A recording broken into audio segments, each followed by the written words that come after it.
Okay, so ages ago, a few weeks ago, we were in the centre team meeting and we were like, oh, yeah, Satyajyoti wants to give a talk about this particular figure, Dhammadinna. Wouldn't it be a great idea if she did that when she's doing the Dharma ask?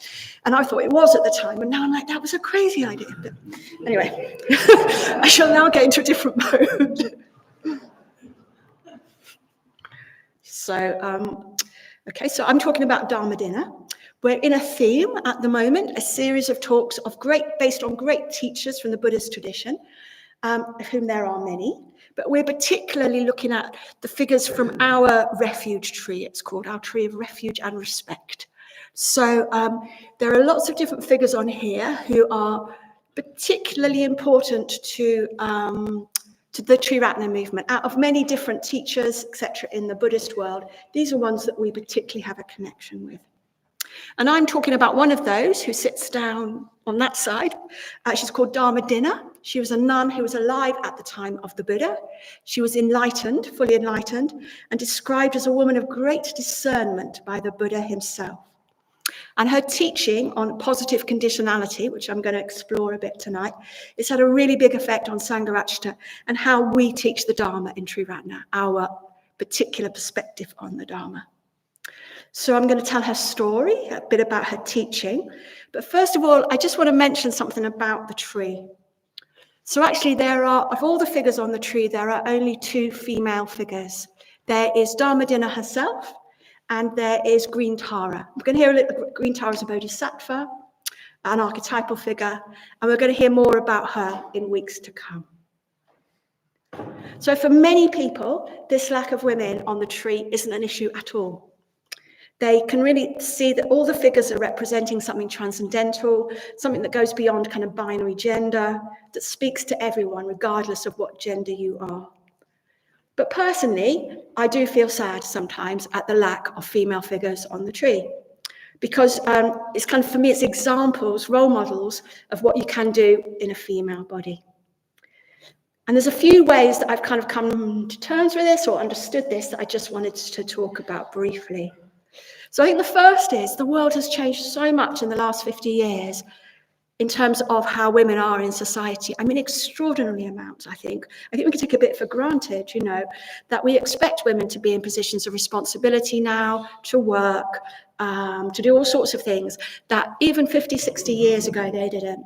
My great aunt had to leave work as a teacher when she got married, for instance. Loads of stories like that. Do you know what I mean? The world has really changed. And sadly, Buddhism comes out of that world. It comes out of a particular world, a particular way of seeing people, just like all other areas of society and activity. So occasionally, a very, very unusual woman like Dhammadinna has a more prominent position, but the huge majorities of teachers in the Buddhist tradition that we know about are men. But that doesn't mean that women haven't led Buddhist lives, and haven't been teachers, and haven't been enlightened. It just means that they weren't written about, or they weren't in positions of authorities, kind of leading Buddhist schools, etc. They probably haven't written books themselves. So interestingly, there are actually, we've heard about 2 figures so far in this series. Sangha talked the first week about the importance of Milarepa's teacher, Marpa. And actually, Marpa's wife was renowned for her understanding of the Dharma. And last week, Vimladasa talked about Shinran, who was a monk for most of his life, but then married. And again, Shinran's wife was known to be a really wise and deep practitioner of the Dharma. So there were definitely women there. They just didn't end up kind of in the history books. And the Buddha himself was really clear that women have the same capacity as men to gain enlightenment. He made that really clear to his followers.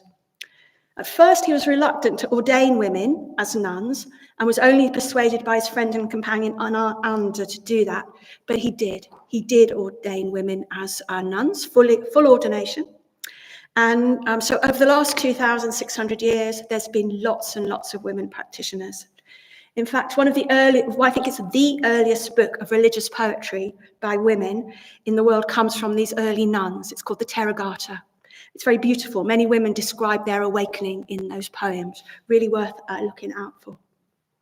And the tradition that we're in, Triratna, has equal ordination for women Women take positions of spiritual leadership. We teach, as Bodhinaga said, we ordain other women. So within Triratna, there is a complete equal ordination for women, and women are seen as being equally able to reach enlightenment as men. And sometimes, actually, I found that my bit of a kind of, oh, I wish there were more women on the tree, makes me a bit depressed or down. But also, sometimes I use it to motivate me. I think, well, I really want to exemplify that awakening is possible in a female body. So I want to awaken myself, and I want to support other women to do the same thing. So it can actually be motivating as well for me. Okay, so moving on to Dhammadinna. So she's an arahant. She's on the refuge tree on a branch with other arahants. An arahant literally means the worthy, the worshipful. It's used to describe those who have gained enlightenment in this life, have broken all of the 10 fetters. So Dhammadinna is fully enlightened. I'm going to tell you a story about her, but I just want you to remember this is a story. It kind of was probably put together several hundred years after she died. It's not the truth, okay? But it's a story that has a message in it, perhaps. Perhaps that's where the story comes from. So the story is about 2,600 years ago. She was born into a wealthy family in North India. She had many advantages. She was very beautiful, intelligent, kind, popular. She made a really good marriage to a rich merchant called Visakha, and it seems like from the story that their marriage was very devoted. And the story goes that they had a ritual, a routine, that at the end of every day, she'd look out for him. So he'd go off and do his deals, whatever a merchant did in those days, and he'd come home, and they had a 2-story house, and she'd be standing at a window looking out for him, and he'd look up for her and wave, and she'd wave back. So that was just this really lovely ritual that they had. And at that time, the Buddha was going from town to town, from village to village. He was teaching and radically changing people's lives. So many people heard his teachings and decided to leave home and seek enlightenment as homeless wanderers. That was possible in those times. So one day, Visakha, Dhammadinna's husband, goes out to hear the teaching of the Buddha. He's teaching in their town. And when he comes back that evening, he doesn't look out for Dhammadinna. So as he walks back into the house, he's not looking out for her, doesn't wave to her. And then he carried on behaving unusually. And at the end of the evening, Dhammadinna went to him and asked him, was he okay? Had she upset him? Was he ill? What was going on? And his reply that he could no longer live a normal household life because the teaching of the Buddha that day had caused a major spiritual breakthrough. So he'd heard the Buddha and something major had happened into him. And in that, he had transcended sensual desire.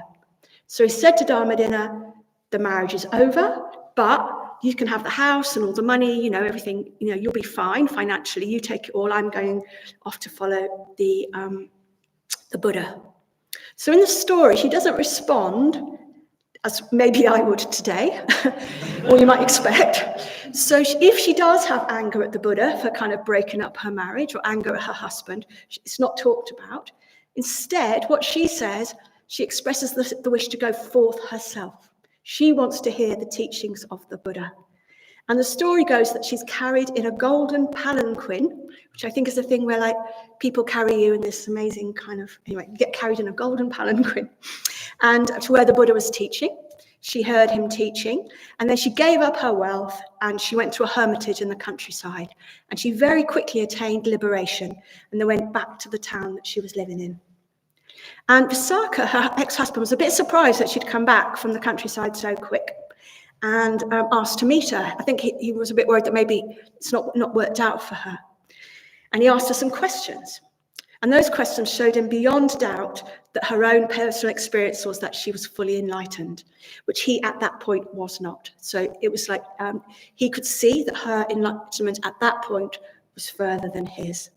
And when he reported that conversation to the Buddha confirmed Dhammadinna's greatness and attainment, and said that it was how he would have taught himself. It's how the Buddha would have taught. So it's in a sutta called the Kula Vadela Sutta. I think you pronounce it like that. And the bit of the sutta that I'm going to read to you says, when this was said, the Blessed One, said to him, to Visakha, Dhammadinna the nun is wise, Visakha, a woman of great discernment. If you had asked me these things, I would have answered you in the same way she did. That is the meaning of those things. That is how you should remember it. Okay. So what was her teaching that the Buddha agreed with? Basically, it's about how we free ourselves from self-clinging, from identifying incorrectly with this body, these thoughts, these emotions, these feelings, and how to free ourselves from that fear, the need to protect something that doesn't even exist in the way that we think it does. And the teaching she gives is from the perspective of an arahant, someone who's already freed herself. And it's really, really difficult to read. It's really dense. It's really essentialized. There's so much in it. We could run a whole series, I think, and pulling out the teachings. It's really difficult stuff. Like when I read it, I was like, oh no. But but what I'm going to focus on tonight, I'm not going to try and explain the whole of the sutta, I couldn't, is I'm just going to focus on the teaching that Sangha found so very helpful, that really affected the way that he understands the Dharma and how it affects us in Triratna and how it's helpful to our practice. So you probably remember that a core part of the Buddha's enlightenment experience was his understanding of conditionality. Why do things happen as they do? Is it because there's a God controlling the world, or maybe a number of gods controlling the world? Occasionally intervening, as people have thought, for tens of thousands of years, that's how many people understand the world. Or is it just chance? Is it just random accident that things happen like they do? So what the Buddha saw is that neither of these are correct. Instead, the principle of conditionality is the mechanism of how things come into being and how they pass away. Everything is change, and there are no things to change. Everything is process. And this is true at all levels. On the material level, so, these things are come into being for a while to be a microphone. At some point, they'll go out of being when the conditions change. And on a mental and emotional level, how I'm feeling now will change.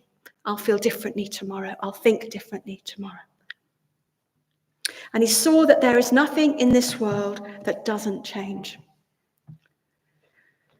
Yes, so whatever happens, things don't arise and fall away by chance.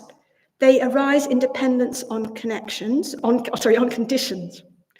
And whatever ceases because the conditions change. This is the law of conditionality. And it's a really fundamental principle of Buddhist thought. It's known as pratityasamutpada, often translated as conditioned co-production. And it's summarized in that phrase, which is carved in that piece of wood above Vimladasa, which is something like this being that becomes, this not being that does not become. So it's a really key Buddhist idea. And what flows from the fact that it's not God's doing it and it's not just random chance making things happen, is that we can influence what happens to us. We can't control what happens to us. There's just so many conditions. Obviously, we can't control them, but we can definitely influence the path of our lives. In particular, we can influence our mental states and how we respond to things.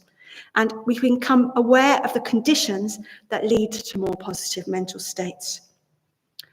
So if you remember the wheel of life, we talk about it on the newcomers course. It's a very common Buddhist symbol. The wheel of life is a description of these kind of conditionality in practice, in reality. And the very outside, there is a description of a cycle that we're often in, a very unhelpful, unskillful cycle, which we go round and round, driven by craving, by aversion and ignorance. And this unhelpful cycle, where we just go round and round in circles, just making the groove deeper and deeper, well, there's lots of suttas, much commentaries written about it. In a way, on this, we're like going between opposites. It's like, I like it, I don't like it, going backwards and forwards, I want it, I don't want it, going backwards and forwards, pleasure and pain, etc. We're going backwards and forwards. And what Dhammadinna did was she drew attention to the other trend in existence, which is the trend on which the spiritual life is based, which is positive mental states naturally building on each other. So rather than cyclical, it is progressive. So I've done my best to recreate an image that we use on the newcomers course, the introductory course. You might not be able to see masses of, but hopefully it might ring some bells.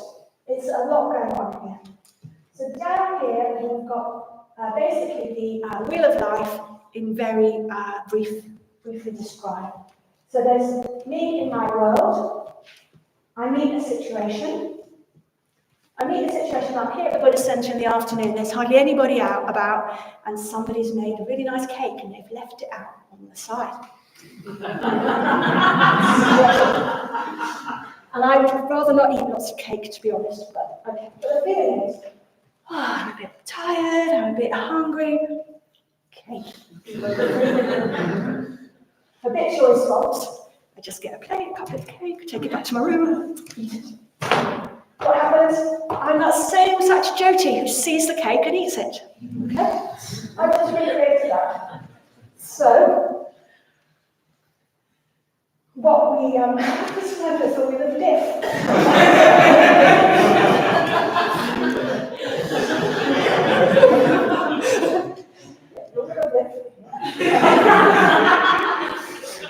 Okay, so as you'll be remembering from the introductory course, fortunately for us human beings, on the wheel of life there are several gaps. Perhaps the most easy gap to notice and respond to is a gap between feeling and habitual response. And often strong feelings, they're quite painful feelings, or very strong cravings. And this is the gap. Remember the gap? The gap. And in the gap, we can make a choice. So that if I don't get that plate and cut the cake and all that stuff and eat it, I could actually become a new self. We just looked at the cake in the tea room and thought, fine, not for me, that's fine. So the gap takes us onto the spiral path, onto this type of conditionality that Dhammadinna brought to the attention of many people, many scholars. And you'll remember that if we follow this, that we create a new response, which creates a new self, and actually which creates a new world. Now we do this on the introductory course because it is really key Buddhism, it's so key. However, it's not a beginner's practice, and it's not easy, because being in that gap can be really difficult, and sometimes willpower just doesn't do it, so I think there's something about we have to learn about the conditions that help us to be in the gap, to change, and be very kind to ourselves with it. Okay, so so another way of thinking about this is instead of just reacting, a bit like you would if you were like a conditioned animal. Some reason people talking about hamsters earlier. It's a bit like you're a hamster in a wheel. You're just going round and round and round. You're just conditioned. What you do is you make a creative choice and you do something else. So that's very important to Sangha, actually, this idea of the mind that is reactive, just is like which just responds to whatever's going on in the same old way, and the mind that is creative and finds a new way. And we face this choice many, many times a day. So, many examples, which you'll have remembered from doing the introductory course. But if we just keep reacting, we just keep going around where we're stagnating, or even worse, we're just making those habitual grooves deeper. If we can find a way to be creative, we're taking a step forward in our personal development.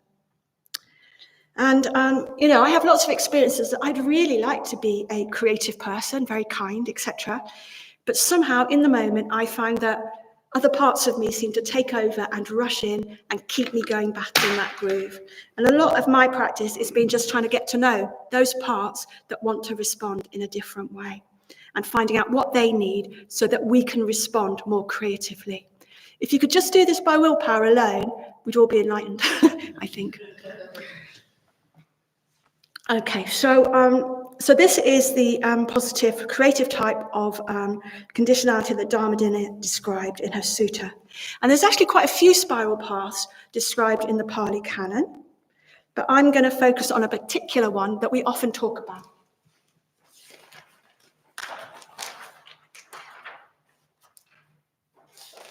So there are 12 parts to this spiral path. So that gives us a clue, actually, because interestingly, there are also 12 parts or nidanas to the nidana chain, as it's called, which is the bit where we go round and round in a circle. So this isn't a science, okay? This isn't like you can kind of go, I'm going to move from this stage to this stage after I've done 13 hours of study on this, and then I'll meditate for 4 days, and then, do you see what I mean? It's just a way of kind of trying to describe something that is quite, to give us some clues on the way. It's not even a map, really, because a map would be exact. It's more like you might get for a treasure hunt or something like that. Just some clues. And I think it's really important, if you've got a tendency to literalism at all, like I have, don't get caught up in it. It's not important what happens after what. It's more the general flow of movement and the experience that is the important thing. Okay, so this particular, and also what I'm going to talk about, it's not like someone's decided it. This is like the curriculum for your spiritual, your spiral path. It's a way of describing a natural process. It's because of the way that humans are. This is a natural way that we develop spiritually on the spiral path. So the idea in this thing is that each stage is progressive and cumulative. So it builds on the stage before. And interestingly, the first stage of this particular spiral path is dukkha, or suffering, of unsatisfactoriness. And there's such a range of dukkha, isn't there? There is dukkha, which is extreme suffering. You know, the suffering that comes from trauma, bereavement, ill health, really extreme suffering. Then there's kind of suffering in the middle. And then there's the general kind of sort of a bit of a disappointment with life, a bit like, is all this all it is? And all those different kind of dukkhas are useful, are ways that we can approach the path.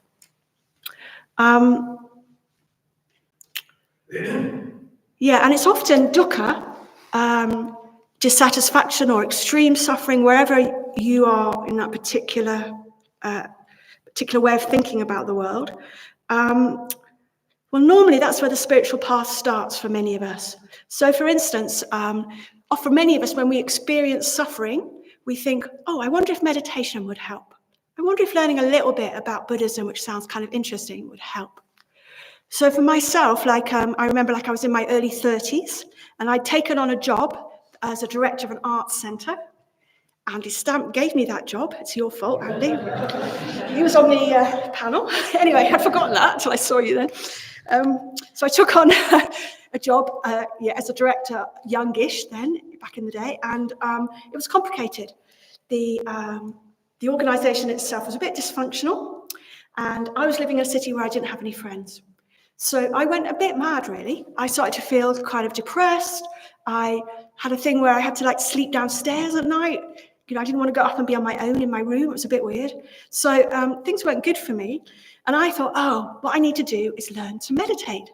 So I went along to a Buddhist thing, and actually meditation was really hard because my mind was just so full of stuff, and I just couldn't relax into it.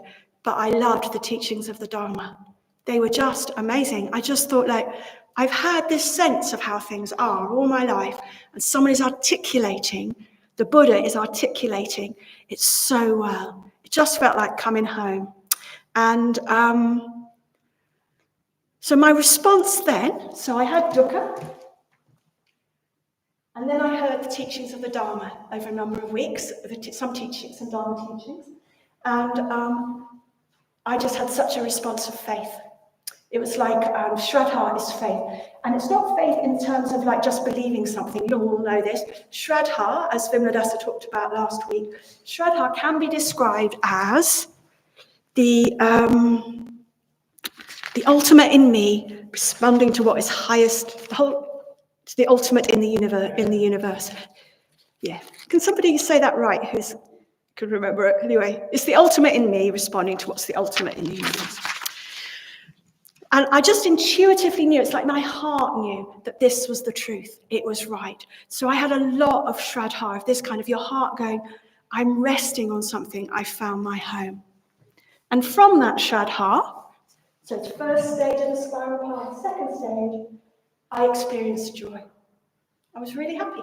Of course I was. I found something that worked for me, that made a lot of sense to me. Also, I thought it was really weird and all that, but there was a lot of joy. There was a lot of joy. And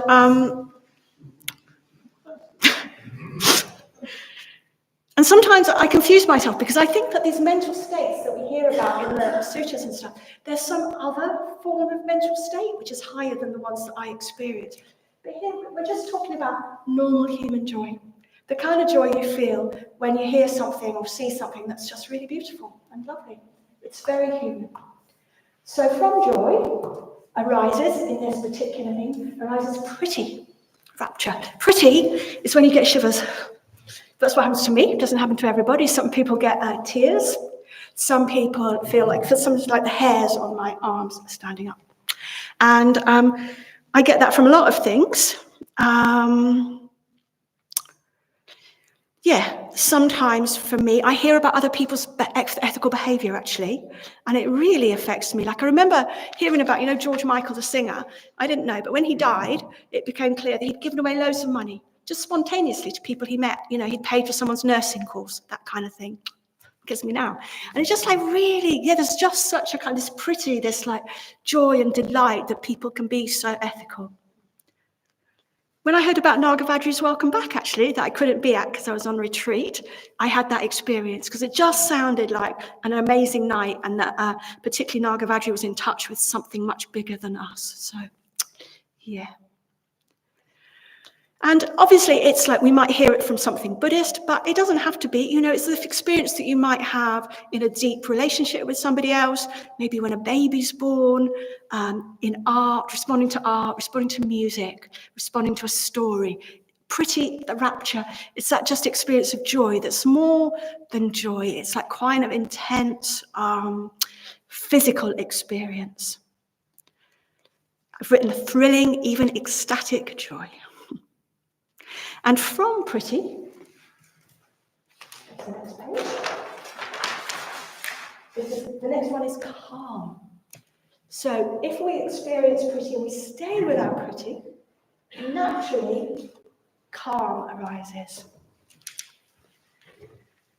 So it's like the physical side of rapture dies down, and we're left with the purely emotional experience. And there's a traditional simile of this, which is that about if an elephant steps into a small pond, well, the elephant will make loads and loads of splashes. There'll be water everywhere, won't there? But if the elephant steps into a really big lake, there's hardly a ripple. So as our mind becomes bigger, we can experience those kind of things that lead us to pretty without it being physical. Well, it can be physical at first, and then it can turn into something else. And in my brief experience of this, there's something about staying with that pretty, particularly in meditation, so that you can allow something calmer to arise. And from calm comes bliss. How lovely that there's all this joy, this bliss on the path. So bliss is the state of intense happiness. It's the complete unification of all our emotional energies. So there's no negative emotions going on, just peace, love, equanimity. And I think I experienced this more in meditation than in everyday life. But I do remember being on retreat and having a couple of days of pretty good bliss, which was lovely. And then also when I first started working at the Buddhist Center, actually, I'd meet with people and I'd just feel really blissful. So, yeah. And of course, my experiences are impermanent ones. They come and they go according to conditions. Then from bliss, I left one out. No. comes samadhi, which you might have heard the word before, which is concentration. Basically, really meditative concentration, particularly. It's in the Eightfold Noble Path. And I think it's very interesting. This is a kind of deep concentration which comes from when you're in a state of intense happiness. Because if you're really happy, well, you're concentrated. And Sangha actually says if you're concentrated, you're happy. So something to explore that, I think, that if you're just really happy where you are, you will become concentrated because you're not thinking of all these other things that you want to do. And I found it very interesting that samadhi is so far up the spiral path. Okay? Because actually a lot of us, of course we do, we sit down in meditation and we think, I really want to be concentrated. And we try to force ourselves to be it. And actually we can't do that. The way to become concentrated is to relax, to be with any dukkha that we're feeling, if that's what's going on, and see what arises. See if out of dukkha will arise faith, joy, etc. And often we miss that bit out. We just try to force ourselves to be concentrated. So, independence of samadhi arises, this is knowledge of things as they really are. So when we are concentrated, we can use that very subtle mind and heart to know reality. And to see the nature of impermanence, of unsatisfactoriness, of insubstantiality. And if we know, so they say, once we know this, truly, this reality, this wisdom, then there's no falling back. Because once you've seen how things really are, you can't fall back. The attainment of enlightenment is assured. You'll notice I'm saying a bit less about these ones. So after knowledge of things as they really are, this like complete true knowing that changes you forever, then there's a few stages more. So withdrawal is, well, if you know how things are, you just naturally withdraw from samsara and all that stuff, trying to live for pleasure here, trying to avoid pain there. Then there's dispassion, which means not like you're not bothered at all. In fact, you probably are, you have a lot of love and compassion, but it's just that this equanimity is really strong. You're not blown about by the worldly winds. From that comes freedom. Freedom, not freedom like we might think of it as to do whatever we want, but freedom from unhelpful states of mind. Freedom from being blown about by our own mind. And then after freedom comes knowledge of the destruction of the poisons, different translations of that. And that basically means that you know that you've done three things. Let me see what they are.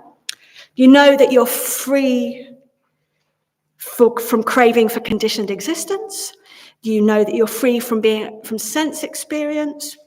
And you're free from the poison of spiritual ignorance. And when you have that knowledge, you're fully enlightened. So that is the spiral path. As I said, there's quite a few spiral paths in the Pali Canon. And dukkha, they usually kind of go on, the bits up here are the same, but the beginning bits are different. So there's one spiral path which starts with reflecting on your ethical behaviour. Maybe your generosity or something like that. You reflect on that, and you allow that to take you up higher. Another one, you reflect on the qualities of the Buddha, the Dharma, and the Sangha. So reflecting on those takes you through them as well. But dukkha, I think, is usually a very good place for us to start, because it motivates us. Nobody likes dukkha, and it gets us going. So, as I said, don't take it too literally. We can't divide our experience into neat steps. This is like a process that goes through these steps, but it's not neat. Someone else could have divided it up into 14 or 7 or something like that. Do you see what I mean? Each step naturally unfolds, and when it arises, the next one arises naturally. And it's a natural process, but it's not automatic. So it takes effort at first.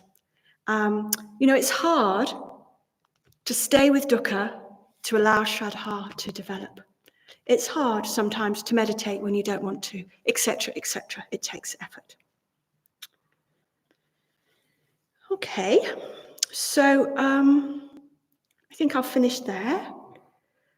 Yeah, I'm going to finish there.